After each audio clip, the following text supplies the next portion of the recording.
So, ayun guys, may napanood ako. Ito. Pakinggan nyo yung sasabihin ni nanay. Ito, watch nyo. Naman na ba si Indetes? Nakabayad na ba ng mga utang si Indetes dahil sa pag-vlog? Yung mga inutangan ko kayo nanonood to. Hello po sa mga inutangan ko. Maraming salamat at inuutang na ako. So ito yan ha. Magkano ba ang sahod ni Indetes dito sa pag-vlog? Ang dami ko na daw followers. Magkano ang sahod ko? Yun ang unang tanong. Ito po ang sagot. Hindi po nakabase sa followers ang sasahurin dito. So, ayun guys. Yan, hindi nakabase po sa Hindi followers. nga siya nababase sa Ang followers tanong yung ay, sasahurin niya. So, ibig sabihin, ang dami hindi ko na daw pinaka-priority ang viewers, pagpapalo, ang magkano pagkakaroon ng sahod, malaking followers. makita sa maraming viewers, no? So, ang viewers po, ano po yan, yung viewers, hindi po nakabase sa viewers yung ikitain dito kay Meta.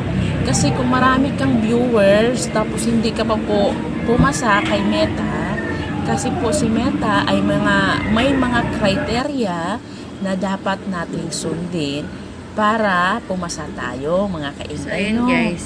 So, yun Hindi nga, sa dami ng followers, hindi po nakabase hindi sa sa dami dami ng ng viewers ko. Kasi, viewers ito po, nakabase. ang Kundi totoo dapat po ay, more wala pa po engaged, akong tsaka sahod more dito video ang kay Meta. Kasi po, upload mo. kapapasa ko lang po kay Meta. So, ibig sabihin, kapapasa ko lang nung June 20, araw ng Martes, no? So, ilang araw pa lang po, June 27. So, 7 days pa lang simula nung pumasa ako, mga kainday. So, wala pa akong sasahurin kay Meta. So, kailangan ko pang mag-upload ng maraming video para magkasahod ako kay Meta. So, ang cut-off ni Meta yata ay hanggang 30 ng buwan. So, kung halimbawa, may kita ka ngayong June, sasahurin mo pa yan sa buwan ng July. So, may 3 weeks kasi na, parang late kasi yan, ng 3 weeks, no? So, sa mga kaibigan ko na sumahod ngayong June, yung sahod nila na yon ay buwan po ng Mayo yan, no? So, kumbaga may late nga. So, yun po mga kainday. So, ako mga kainday, wala pa akong sahod dito. Dahil 7 araw pa lang ako simula, no? Pumasa ako, mga kainday. So, yun nga, uulitin ko, hindi po nakabase sa dami ng followers at sa dami ng viewers ang sahod dito kay Meta. Pero kung pumasa ka na, tapos nagkaroon ka ng maraming viewers, at sa bawat panood ng mga viewers mo ay may lalabas na ads, ayan, may tendency po na magkaroon ka ng malaking sahod dito kay Meta, no? Sana po naintindihan niyo po yung explanation ko. So yun na nga po. So ang dami ko ng followers, imagine niyo 62,000 followers, no? Pero wala pa akong sahod.